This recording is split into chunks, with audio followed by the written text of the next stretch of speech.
So I've been making these ceramic candles, and people are always complaining when I don't show my final products and videos, so here is every step of me making these candles from start all the way to finish in painstaking detail. I actually started working on these candles in December of last year, so if you've noticed the Christmas trees on my work table and the fact that I'm in a house that I no longer live in, don't worry, I'm not losing my mind. I started off with 80 pounds of clay, and I measured those out into balls of 1 pound each and wedged them so they're ready to be thrown on the wheel. Then it's time to actually throw the pot, so I smack that down onto the wheel and center it.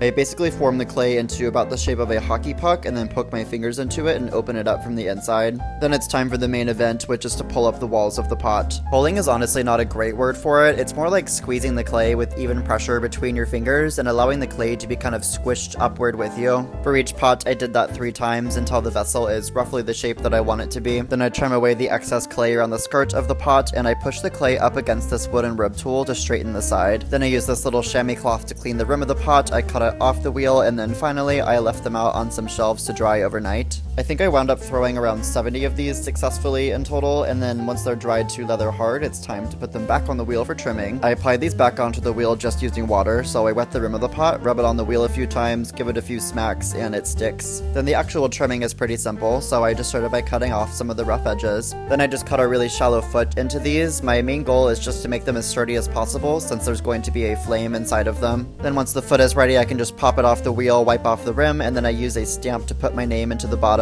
At this point, I think I had about 65 of them because I did have a few victims that did not survive the trimming process. Then they went into the kiln for bisque firing, and when they come out, they're ready for glazing. I decided to do all of these in this kind of shiny, mirrory black glaze. So I just mix that up, and then to apply the glaze onto the pots, I start by pouring it into the inside of the cup. Then I dump the glaze out of the cup while spinning it to coat the entire interior. Then to coat the outside, I dip it into the bucket and hold it for a few seconds, pull it out, give it a few shakes, let them dry for a few minutes, and then I wanted these to have a raw clay rim, so I just wipe the clay off there with a sponge. And then finally, at long last, the pots are ready for their glaze firing. And normally we would be done there, but these are candles, and so they have to actually become candles somehow. So I pass them off to my friend at the Big Gay Collective who actually makes the candle part, because I have no idea how this works. We made this scent together where basically I smelled a bunch of things, said what I liked, and he made something that made sense. And we wound up with this white birch scent with notes of amber and smoke. Then once they actually became candles, they are back in my possession, and I just sand the bottoms and apply some warning sticker labels. Then finally, after almost 6 months, I took photos of them and I put them up on my website, and they are for sale today. But of course my work still isn't done because perhaps the worst part of this process is that I then have to package them and send them to you all in the mail. But who am I to complain because my studio smells